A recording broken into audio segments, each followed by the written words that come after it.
¿Pueden ver mi pantalla? Sí. Ok.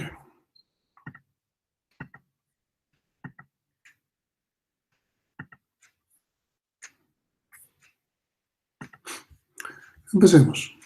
A ver. ¿Qué es una red de computadoras?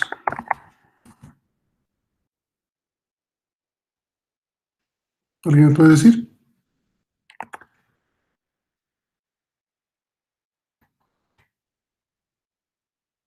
¿Qué es una red de computadoras?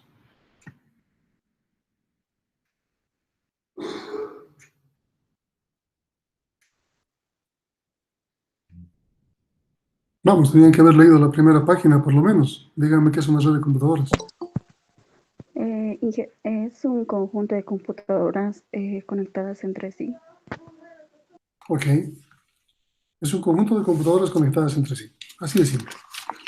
No importa de qué forma están conectadas, si con hardware o con software, no importa de momento. Pero es un conjunto de computadoras. ¿Qué función tiene este conjunto de computadoras, esta red? La comunicación entre ellas. Ya, la comunicación es parte de la conexión. Ya se comunican, se conectan. ¿Pero con qué fin? Compartir información. Compartir información. ¿Ok?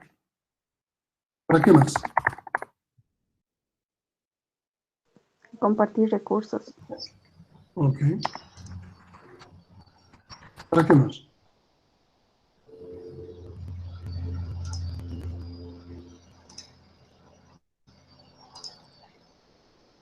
¿Para qué más?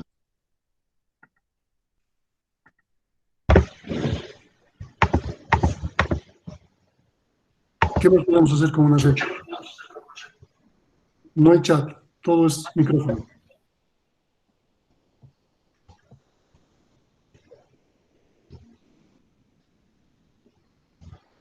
Dylan, tu micrófono está activado.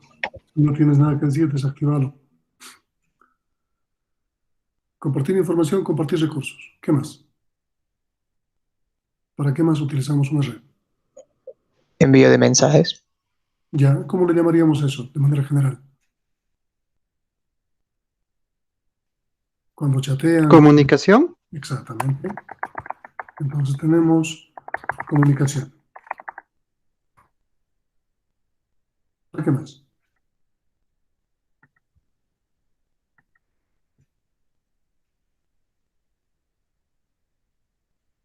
¿Qué más podemos hacer con una red de computadoras?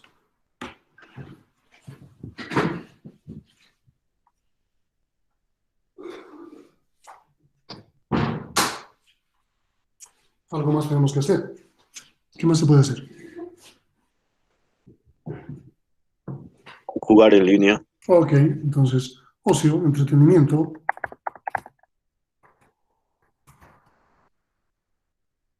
Película y ese tipo de cosas, estamos entreteniéndonos, no solamente jugar en línea.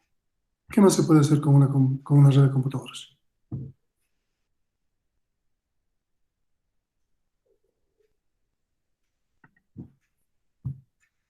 ¿Mm? Almacenar información. Vendría a ser compartir información. O sea, si está en la nube, si está en algún servidor y la compartes, es parte del almacenamiento. ¿Qué más? Desarrollo de software. En una red, trabajo colaborativo, sigues compartiendo información.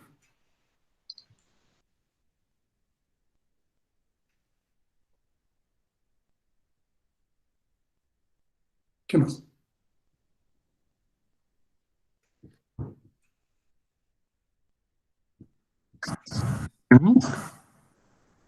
¿Sí, Ronald? ¿Qué más se puede hacer?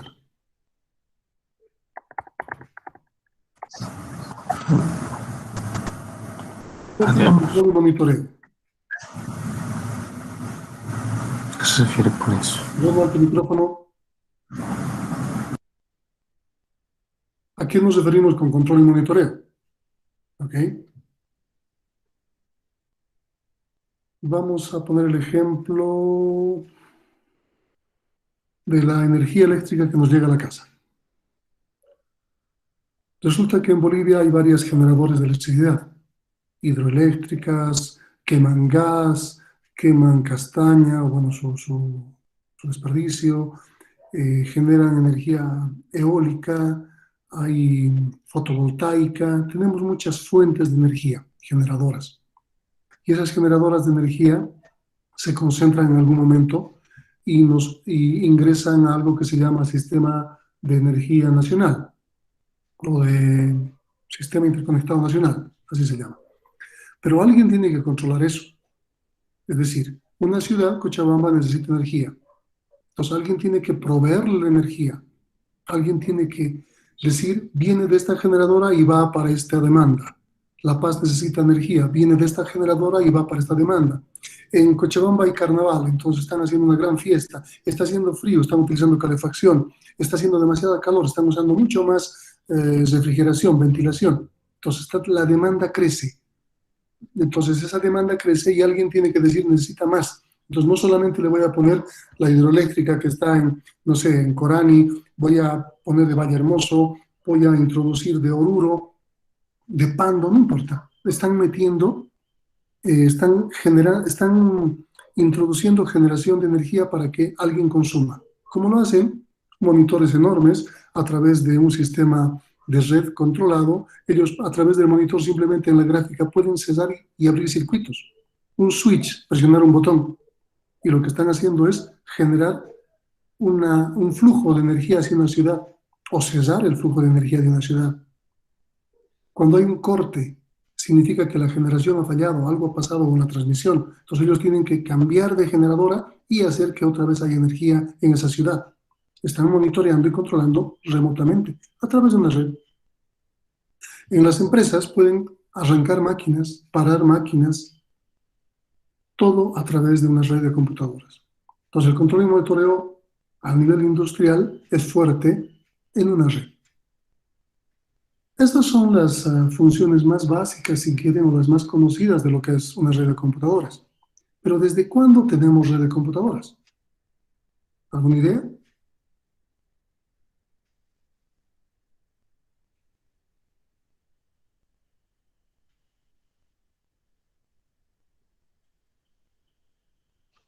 Desde antes de la creación de Internet. Sí, sí, obviamente que sí, pero a ver, hablemos de la generación de computadoras. ¿Cuántas generaciones hay?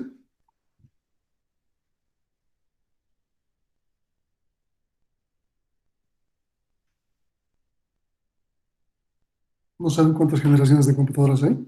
¿En qué generación estamos? Creo que la 16, sí. En la cuarta. En la práctica, la generación de computadoras es cambio tecnológico. ¿Qué cambio tecnológico ha habido desde el 80?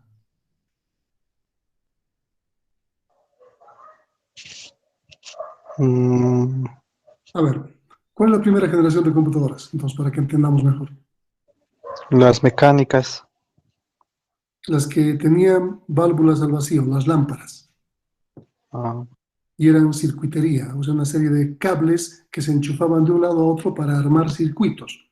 Es algo parecido a lo que ustedes han podido hacer en un protoboard, con cablecitos, con diodos, con transistores. Es exactamente en esa escala, si quieren, una computadora de esa época. Y las lámparas, las válvulas, reemplazaban a los transistores o los diodos. Y con los cables se armaban los circuitos. Y se generaba algún tipo de salida. Estaban generando compuertas AND, compuertas OR, lo que ustedes quieran. Y se introducía un 1, es decir, voltaje o no voltaje, y tenían un resultado. Esa era una computadora de la época, primera generación. Lo malo era que solamente podían utilizarlas aquellos que habían fabricado.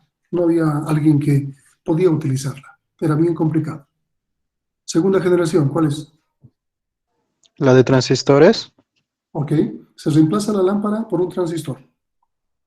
El tamaño se reduce, el calor se reduce, por lo tanto las computadoras, si bien no reducen de tamaño, mejoran en cuestión de computación, la mayor capacidad.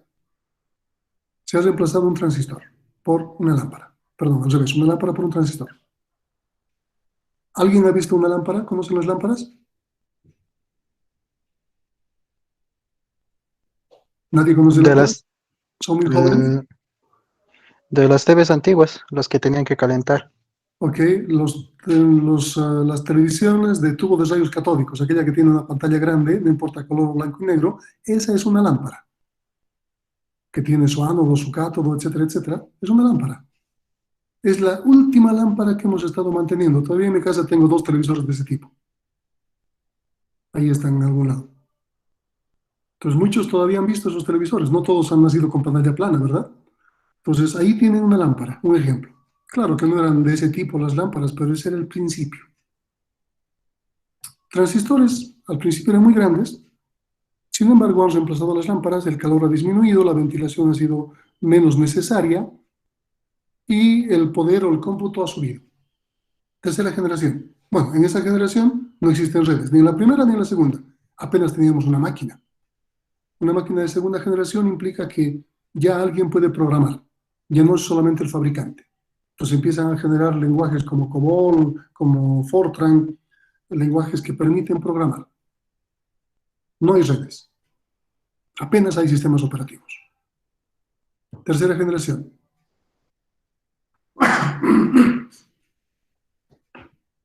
Tercera Se generación. crean los chips. Ok, vendría a ser un poco lo que se llama circuitos integrados. Se va miniaturizando todo, los VLCMs, ¿no? Estamos reduciendo el tamaño de las cosas. Al reducir el tamaño de las cosas, creamos circuitos integrados. Esos circuitos que se llamaban con los cables antes, ya se ponen en unas placas. Entonces, y las placas nos permiten minimizar tamaños. Los transistores también bajan de tamaño. O muchos transistores se colocan en un circuito integrado. Por lo tanto, ya tenemos una miniaturización. Aparecen sistemas operativos y aparecen las primeras ideas de redes. A esa altura, más o menos. Pero estas redes, estamos hablando entre mainframes, computadoras muy grandes, mini computadoras. Lo que nos interesa como materia no es hablar de mainframes, es hablar de computadoras personales, PCs. Entonces, eso es cuarta generación.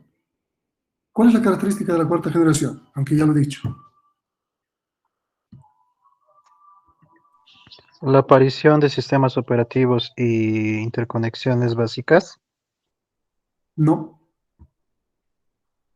¿Cuál es la característica de la cuarta generación? La aparición de microprocesadores. Exactamente. Como ya estábamos en la etapa de miniaturización o de manejar circuitos integrados, aparecen los microprocesadores, que no son otra cosa que circuitos dentro de un pequeño chip, un montón de circuitos, con un montón de procesadores dentro. ¿Cuántos transistores tiene un procesador actualmente? Más de 14 billones. Ok, millones de transistores, millones. Y si han llevado sistemas operativos, han debido ver que muchos de esos transistores se convierten dentro del procesador ¿en qué? Caché. En memoria caché. A través de ciertos circuitos se convierte en memoria caché. Estamos restándole potencia, pero estamos dándole de alguna manera mayor rendimiento, dándole memoria interna rápida. Entonces son procesadores, microprocesadores. Se llaman microprocesadores para diferenciarse de los mini o main, que vendría a ser las computadoras mini, las mini computadoras, que son mucho más grandes que las microcomputadoras. Las microcomputadoras, que tienen microprocesadores, son las que actualmente utilizamos. Entonces, ¿hay una quinta generación? Tecnológicamente hablando, no. Se ha intentado con lo que es la inteligencia artificial, pero bueno, no ha sido tan exitosa. La computación cuántica, si fuese exitosa y llegase a todo el mundo como mercado, yo pienso que podría ser la quinta generación, porque habría un cambio tecnológico. Mientras tanto, seguimos en la cuarta generación, desde el 80. Lo que sí ha mejorado esta cuarta generación, significa que se han ido colocando más transistores y muchos más y muchos más y muchos más dentro de un chip, lo que ha permitido que se maneje mayores velocidades, mayor cantidad de memoria, los sistemas operativos han mejorado, se han integrado mucho más, o sea, ha habido una evolución, pero no un cambio de tecnología. ¿Se entiende esto?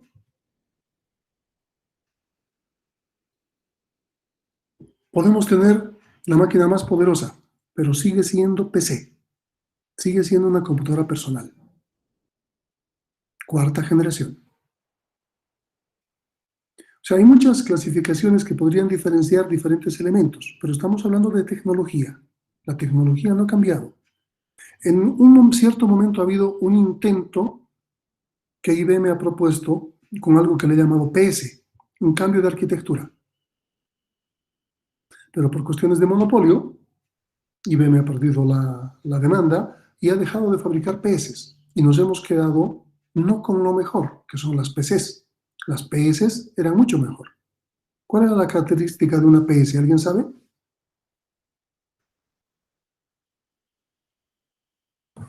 ¿Era microcanal? Microcanal, la arquitectura de microcanal. ¿Y qué arquitectura manejamos nosotros ahora en la PC?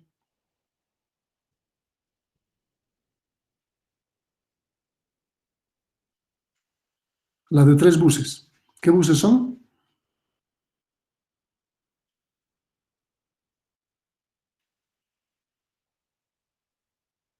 Datos, control. ¿Qué falta? Direcciones. Y tenemos una limitación con las PCs. ¿Cuál es la limitación?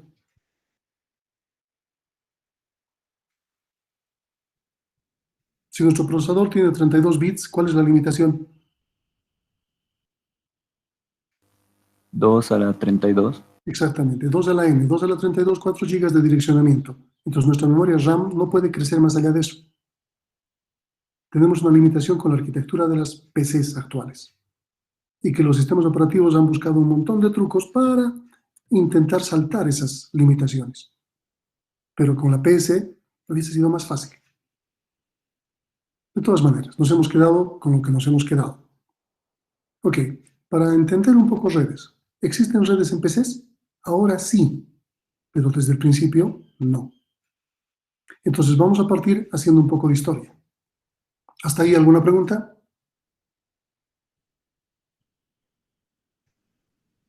¿Ninguna pregunta? Ok. Empezamos con equipos de tercera generación. Más o menos la altura de lo que se llamaría el sistema operativo Unix.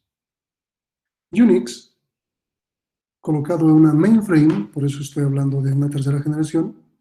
Un mainframe vendría a ser como un server ahora, ¿no? Existen todavía mainframes, aunque ya no son de tercera generación, obviamente han evolucionado un montón, pero una característica grande era que en esa época la tercera generación eran computadoras muy grandes y no habían computadoras sueltas en la casa. Había una sola computadora para hacer todo. Y lo que se le ocurre bueno, la idea de manejar entre tercera y cuarta generación, al finalizar la tercera y al empezar la cuarta generación, es que Unix aparece al final de los 60.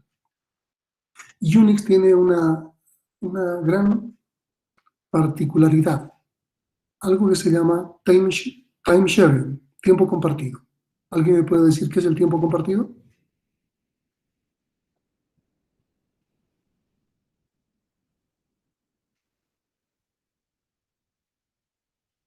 Sistemas operativos. ¿Qué es el tiempo compartido?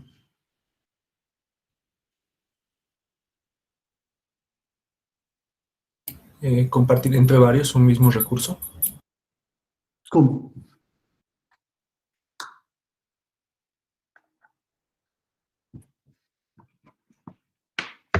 Con la multiprogramación o la multitarea.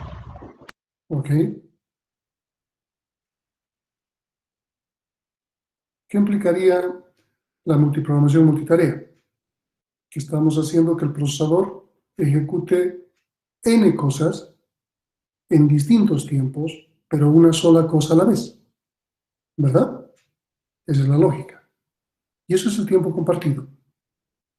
No es un invento de Unix, es de Multics, de mucho más atrás. Luego de Unix con C y Unix con X, como lo conocemos. Pero bueno, Unix es uno de los sistemas que se caracteriza por la multiprogramación y tiene una gran historia porque justamente es un sistema operativo creado a finales de los 60 y que ahora todavía subsiste. Muchos de los sistemas operativos de la época ya son historia. pero Unix aún existe.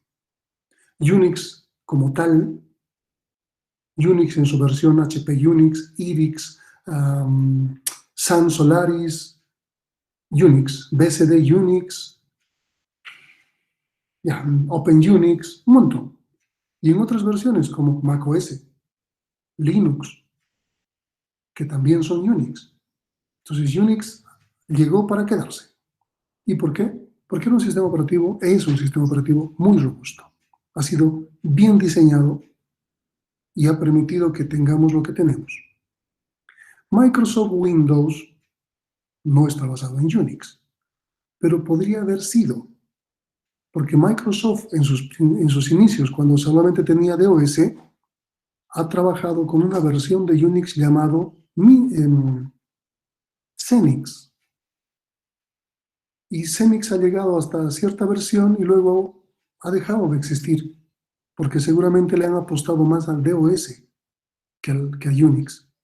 No sé si ha sido una buena o mala idea para Microsoft, de cualquier forma les ha dado plata, pero bueno, es el único sistema operativo que utilizamos ahora en PCs diferente a los otros, que son tipo Unix. O sea, tenemos los sistemas operativos tipo Unix y el Windows. Independientemente de esto, ¿qué ha hecho Unix en su momento? Unix es lo que aparece aquí. Una pantallita de consola. ¿Se puede ver mi pantalla de consola? Sí. Con un prompt que es un pesos. Y si mi prompt fuera un numeral, tengo superusuario, tengo usuario root. Pero aquí tengo un usuario simple. Esto es lo que hace Unix. Unix. Empieza de esta forma. El detalle es que Unix no podía trabajar en una sola máquina. La idea era que el mundo estaba exigiendo en esa época que tengan de alguna manera un acceso a la máquina principal a través de una terminal. ¿Y cómo se podía lograr esto?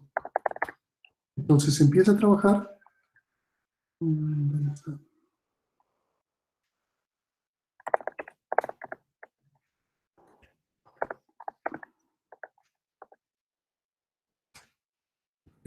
Se empieza a trabajar en algo que se llaman terminales. Las terminales, en su momento, no eran otras computadoras, sino que eran algo que se llamaba dump. ¿Qué era una terminal dump?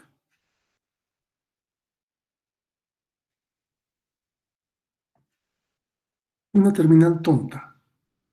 ¿Y cómo podemos diferenciar una terminal tonta de una terminal inteligente? ¿Qué es una terminal inteligente?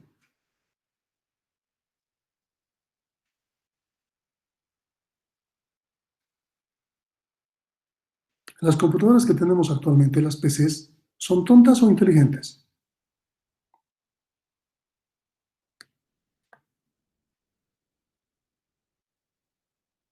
¿Inteligentes? Ok, ¿por qué? Porque ya están automatizadas casi para hacer todos sus trabajos. No, no es por eso. ¿Qué nos hace a nosotros inteligentes?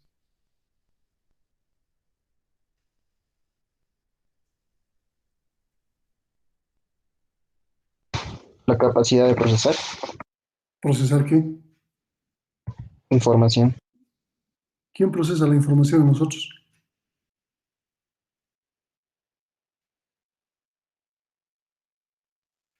El cerebro, tal vez. ¿Ok? Entonces, el cerebro nos hace inteligentes. ¿Qué hace que nuestra computadora sea inteligente? El procesador. Exactamente, el procesador. Entonces, estas terminales tontas, ¿qué les falta? ¿Procesador? Exactamente. Son terminales solamente que son prácticamente un teclado, un monitor y un puerto de conexión. Y que van a jalar los recursos de un sistema operativo de tiempo compartido. Entonces, para hacerlo, Unix, fíjense que aquí estoy mostrándoles macOS, sin embargo es un Unix por debajo, aparece lo que ya se manejaba en esa época, algo que se llama TTY. terminales y tenían un número. Y podíamos colocar varias terminales. Vamos a hablar sobre esa limitación ahora. Pero aquí manejamos las TTIs, terminales tontas. ¿Está bien? Estas terminales tontas tienen este concepto. La máquina principal se conecta a través de un cable a una terminal tonta por un puerto. También se podía conectar a una impresora y a varias terminales. Ahora bien, ¿cómo conectamos una máquina a otra máquina? No se había inventado la tarjeta de red, así que no me digan eso. ¿Cómo podemos conectar una máquina con otra? Este es un ejemplo de terminal tonta. Una digital, una muy, muy famosa en la época. Y aquí hay otras, muchas más. Parece una computadora, sin embargo era un monitor con un teclado y un puerto. ¿Cómo conectamos una máquina con otra? Si quisiéramos conectar una máquina con otra ahora y no tuviésemos tarjeta de red, ¿qué hacemos?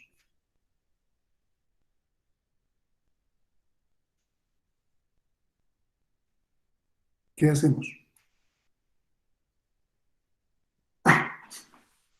Vamos, estoy queriendo repetir la historia, seguir la historia, pero con ideas, no contarles cosas. Tendríamos que conectarlo directamente a la placa de la principal. Ya, ¿cómo? ¿Qué tenemos en la computadora o qué teníamos en la computadora que nos permitiese conectar una máquina con un periférico? Puertos, ¿Qué puertos tenemos? los PS2. No, los PS2 son este tipo de puertos que están diseñados para teclado para ratón, inventados por IBM. Y viene de su Personal System, justamente, de su PS. Y que luego se ha quedado para las PCs. Pero bueno, los puertos que necesitamos están aquí. ¿Cómo se llaman? Los paralelos. Los seriales y los paralelos. Y aquí está la imagen de ellos, si no los conocían, porque toda computadora actual ya no los tiene. Pero sin embargo, antes sí los tenía. Y las terminales, cuando se han creado, sí las han colocado. Ahora, ¿cuál es la diferencia entre utilizar una conexión paralela y una conexión serial? ¿Cuál La deberíamos paralela, usar? la Adelante. paralela va en conjunto, es decir, si es de cuatro líneas, van cuatro en conjunto. Y la serial va uno por uno, es decir, que va uno detrás de otro. Ok, entonces, en cuestión de conexiones, el paralelo es mejor. ¿Qué desventaja tiene? La cantidad de puertos o líneas que pueda llevar, porque solo lleva de una tanda, es decir, si tiene 4 líneas, solo lleva 4 bits de información. Ya, pero serial va a llevar uno, entonces, aún así la ventaja. ¿Cuál sería la ventaja de serial frente al paralelo? La velocidad. No.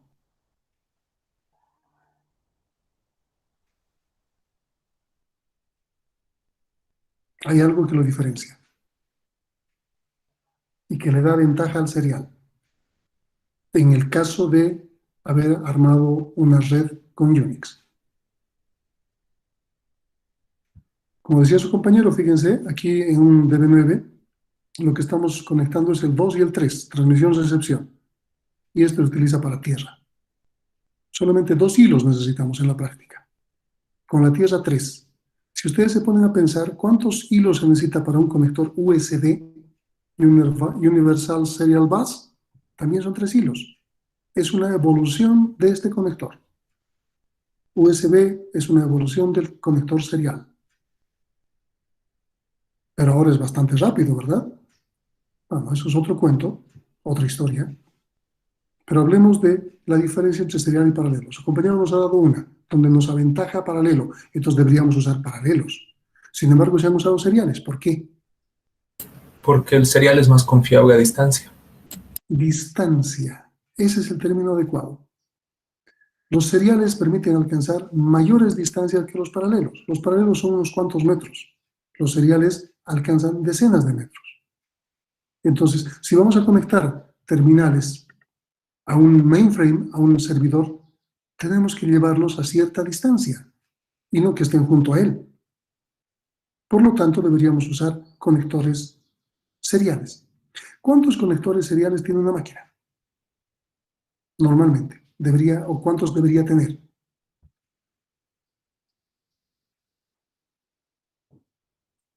La mayoría de las PCs han llegado con 2 seriales y un paralelo, con 2 como seriales y LPT1 como paralelo.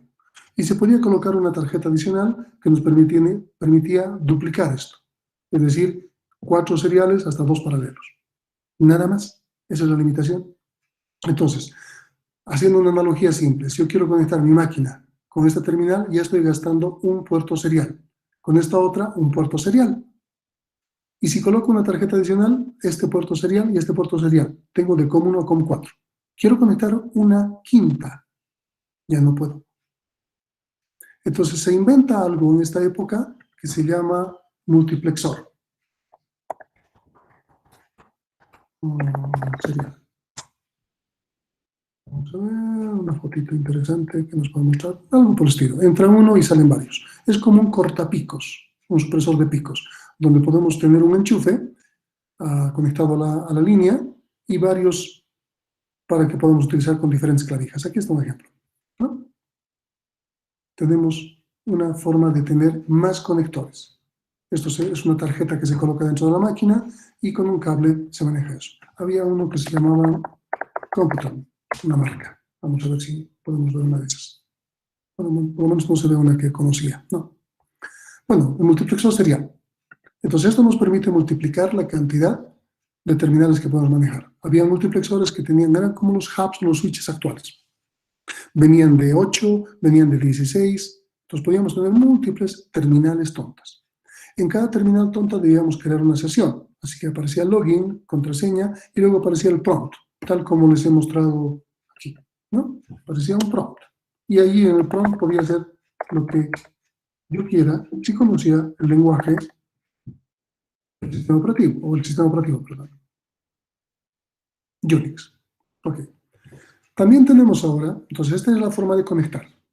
Cada una de las máquinas está compartiendo recursos del servidor. Cada una de las terminales no tiene su propio recurso, no tiene procesador, no tiene memoria. Solo tiene un teclado, un monitor y un conector serial que a través de un cable serial se conecta a un conector serial de la mainframe y a través del dispositivo TTY algo, un número, crea una sesión en la multitarea de la Unix. Entonces tenemos una pseudo red. Veamos si nuestro Unix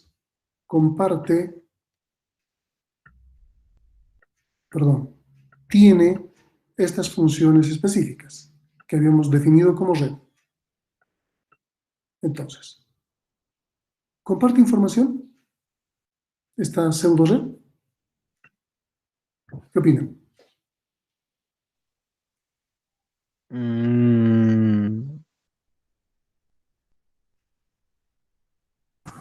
Sí. Sí, Unix no los permite, pero todo lo que está en el mainframe, ninguna de estas máquinas puede almacenar nada. Entonces es una limitación. ¿Comparte recursos? Sí. Todo lo que está conectado al mainframe. La impresora está conectada al mainframe. Una terminal tonta no puede tener impresora. Entonces todo se hace a través del servidor. ¿Se puede comunicar? Sí. Unix siempre ha tenido software para comunicación. Existe un comando llamado broadcast, por ejemplo, y que pueden mandar a todos los que están conectados un mensaje. Entretenimiento. No. Y hay muy pocos juegos para Unix, pero no había. Control y monitoreo, menos. No se estaba pensando en eso. Pero ya tenemos 3 elementos con ciertas limitaciones que nos permiten tener una red. Ya nos estamos adentrando al concepto de red. Y por mucho tiempo esta ha sido la forma de manejar redes. Los bancos, etc. Este era un costo bajo de Unix, que a través de terminales tontas que costaban $1,000 o $2,000, estamos hablando de bajo entre comillas, podían tener una red. Ok.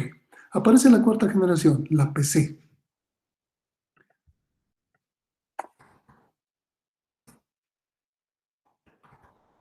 personal computer,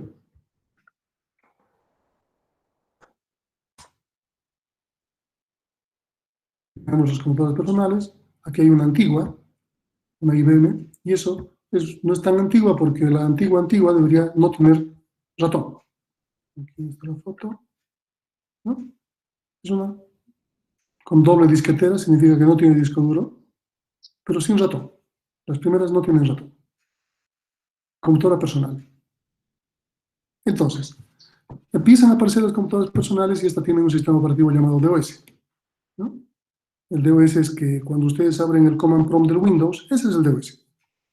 Prácticamente ese es el DOS. Estas computadoras tienen un sistema operativo que es monotarea. No como Unix en esa época que ya era multitarea. ¿Qué significa monotarea? Solo puede procesar una tarea a la vez. Ok, pero sabemos que el procesador ya hace eso. ¿Cuál es la diferencia?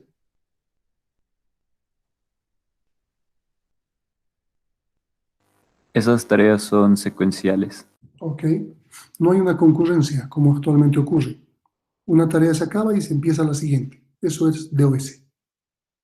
Entonces, una máquina con DOS de esta época empieza a surgir la necesidad, mirando que Unix costaba mucho, o sea, las redes Unix costaban mucho, porque era una mainframe, un servidor muy grande, y las terminales tontas tenían prácticamente el mismo precio que una PC, entonces era mucha inversión. Se empieza a pensar de qué forma puedo conectar PCs. Pero la desventaja está en el sistema operativo. ¿Cómo puedo hacer esto con PCs?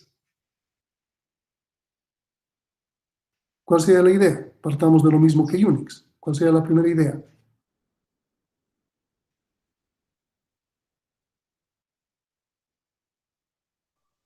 Vamos, ¿cuál sería la primera idea? Crear una terminal tonta donde solo redirija comunicación. No. Tenemos que obviar las terminales tontas, porque obviamente las terminales tontas pertenecían a Unix y no funcionaban en PCs porque las PCs eran inteligentes. ¿Cómo podemos conectar dos máquinas, PCs? El mismo principio, podemos utilizar cables paralelos o cables seriales. Pero, ¿qué nos falta? ¿Qué nos diferenciaría de este Unix?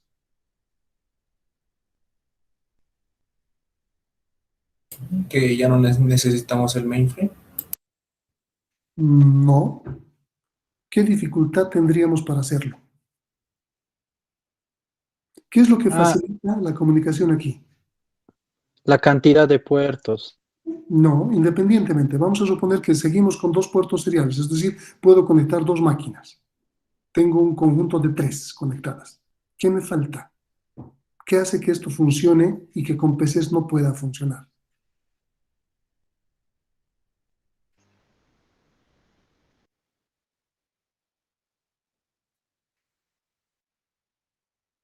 Les he mostrado hasta en Unix. Es lo que hacía funcionar.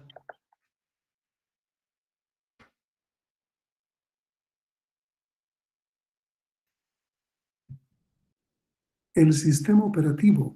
Mi sistema operativo no era multitarea y no tenía dispositivos como estos. Era un DOS. ¿Y qué pasa con el DOS? Es monotarea. No tiene software para hacer este tipo de conexión. Entonces, se inventa encima un software llamado Laplink. Voy a mostrarles. Aquí está el cable. Ahora, bueno, es una evolución, pero con un cable serial o un cable paralelo.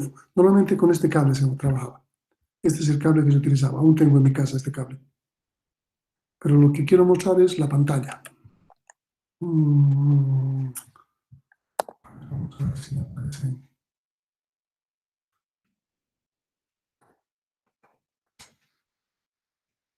No hay nada de la época. Quiero ver.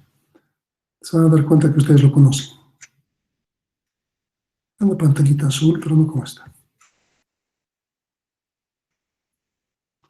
A ver, screenshot vamos a poner, tal vez ahí salga. Ahí está. Esta es. Ok. Esta pantallita divide en dos. A un lado aparece una unidad y a otro lado aparece otra unidad. Y aparecen las teclas F1, F2, F3 para hacer un montón de cosas. Con F3 copian, con F10 se sale, etc. ¿A qué les hace recuerdo eso? ¿A BIOS? Nada.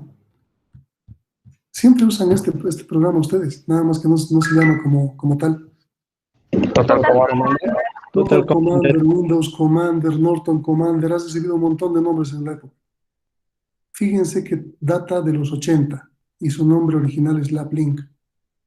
Este permitía conectar dos máquinas, es decir, se conectaba a través de ese cable, con cable paralelo o cable serial, y el programa se hacía correr, el LL3 se llamaba el programa, LabLink versión 3, y dividía la pantalla, primera máquina aquí, segunda máquina aquí.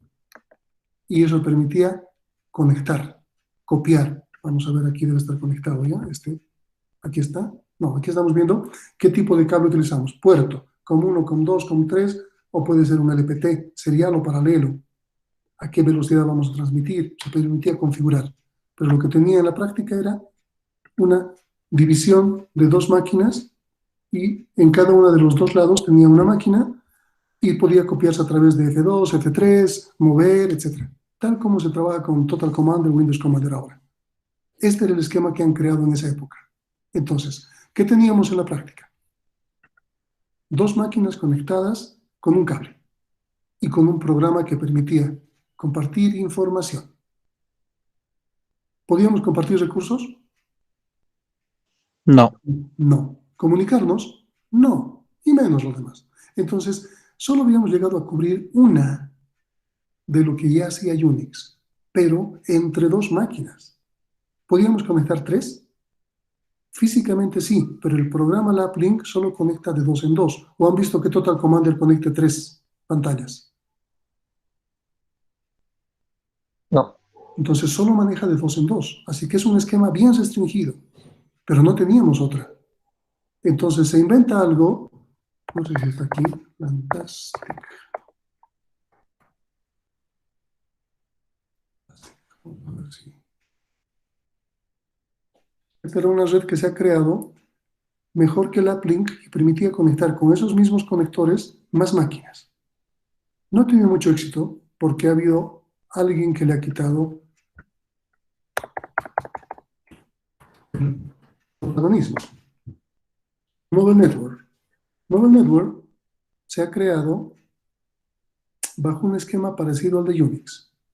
A ver, no hay diagrama, vamos a ver si.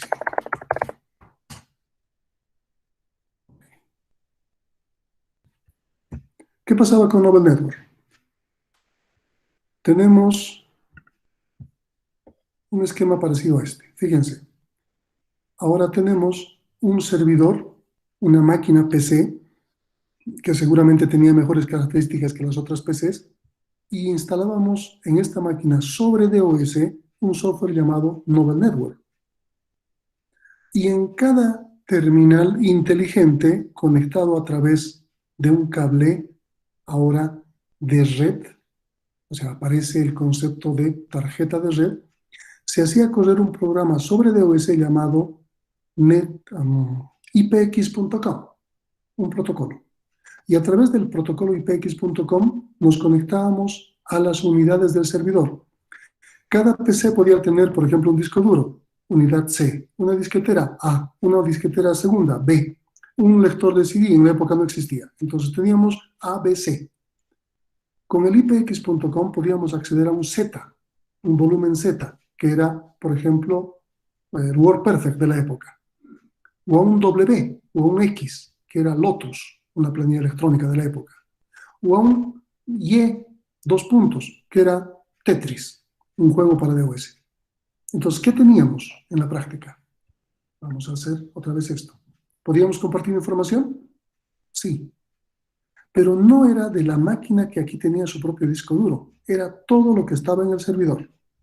Si se fijan, se parece mucho a Unix. Esa era la idea que han tomado. ¿Compartir recursos? Sí. de cualquier cosa que esté conectada al servidor. El servidor podía tener una impresora, podíamos imprimir, pero ninguna de estas máquinas que sí podía tener una impresora podía conectarse, podía compartirlo. Solo se compartía cosas del servidor. ¿Se podía comunicar? Sí. Se empieza a crear programitas de comunicación. ¿Se podía entretener en línea? No. Pero podíamos jugar un jueguito que estaba aquí. Pero no compartíamos con nadie.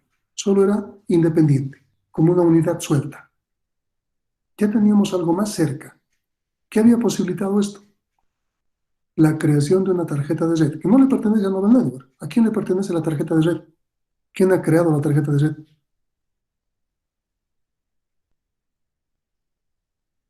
El mismo que ha creado la PC 10 años antes que aparezca la PC de IBM. ¿Quién es? ¿Quién es?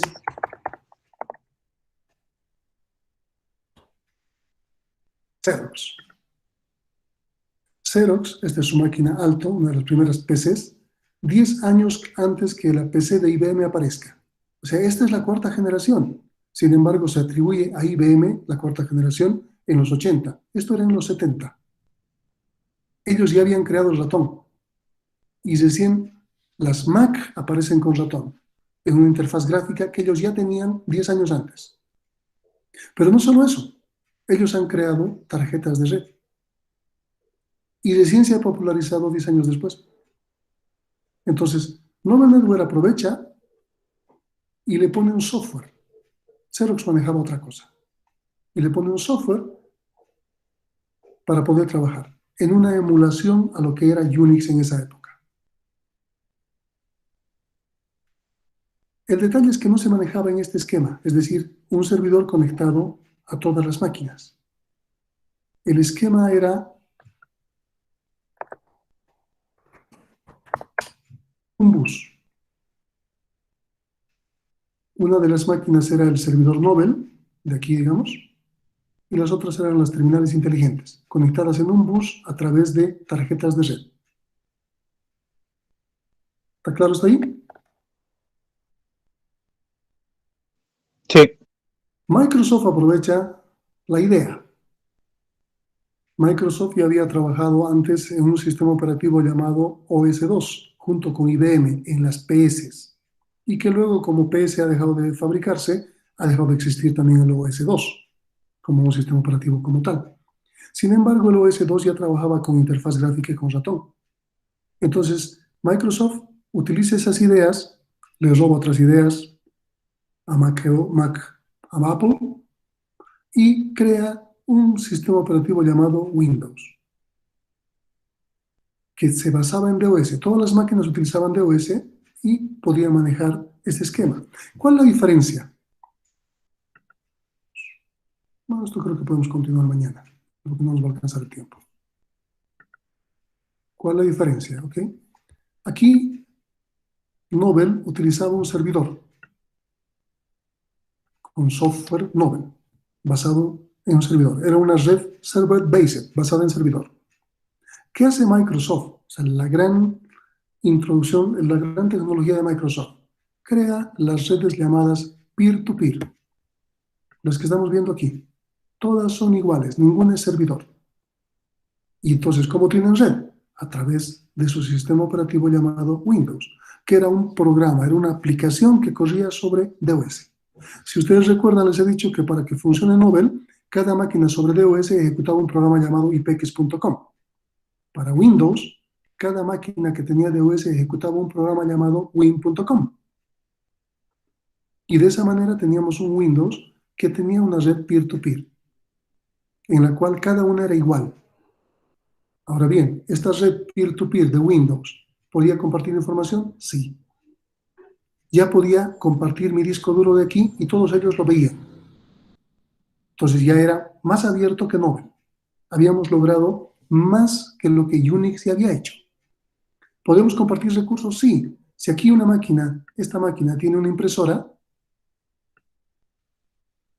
esta impresora podía ser compartida y utilizada por estos otros. Mucho más que Unix y mucho más que Novel. ¿Podíamos comunicarnos? Sí. Microsoft crea un programita que después cambia de nombre y cambia de nombre. Se llamaba NetMeeting en cierta época. Ahora lo conocemos como Messenger. Va evolucionando. Un programa de chateo, si quieren. No había llamadas todavía. Entretenimiento, no. Todavía no había algo que se juegue en línea. Cada uno podía jugar su propio juego. Y si compartía tu disco duro aquí, yo podía jugar tu juego. Pero no jugábamos juntos. Control y monitoreo todavía no. Pero fíjense que esta red ha evolucionado. Esto ya es prácticamente las redes que conocemos. Y que Unix ya no ha podido adaptarse. Otra ventaja de la época, Microsoft para hacer esto utilizaba algo que se llamaba un protocolo llamado, lo voy a tener que escribir de esta forma, NetBEUI.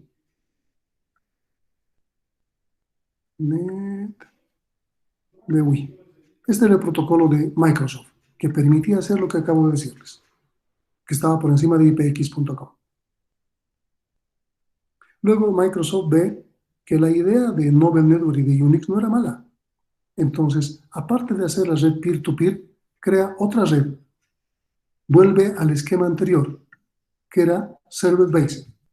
Y aquí crea Windows Server, Windows Cliente. Aquí tengo Windows 2000, Windows 2013, 2016, 2019, y aquí tengo Windows 9, 8, 7, 10, lo que sea, cliente. Un Windows Cliente, Windows Servidor. ¿De qué me sirve? Que ahora el servidor puede tener servidor de Internet, si yo quiero páginas web, servidor de correo electrónico, y aquí mi cliente de correo electrónico, mi navegador como cliente de web, etcétera, etcétera. Entonces, tiene los dos esquemas, el antiguo que había desechado y el nuevo. Y esos son los dos esquemas que manejamos ahora. Tenemos redes basadas en servidor o redes peer-to-peer. Cuando navegamos en el Internet, estamos manejando redes peer-to-peer. Porque no sabemos lo que tenemos al otro lado. ¿Qué ha mejorado este esquema? La tecnología ha hecho que esta topología en bus cambie a otra topología. ¿Cuál es esa topología?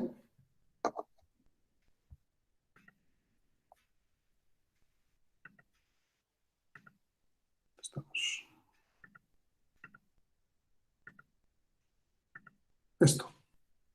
Al centro ya no tenemos una máquina. ¿Qué tenemos al centro ahora? ¿Un router? No.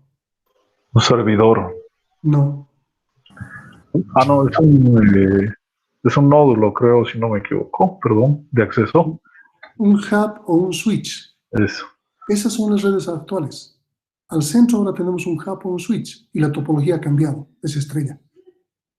Y con un hub o un switch todas estas máquinas son peer-to-peer, a diferencia de esta topología, que también eran peer-to-peer, pero compartían un bus. Actualmente todas comparten un elemento central, no es una computadora, es un switch o un hub. Vamos a seguir hablando al respecto. Mañana vamos a repasar un poquito cosas que no he visto ahora, vamos a terminarlas y cualquier consulta vamos a derivarlas a mañana por la hora, ¿no? Hoy hemos empezado un poco tarde, ya saben por qué razón. Entonces, cualquier duda la vamos a dejar para mañana directamente en la sesión de consultas. ¿Está claro?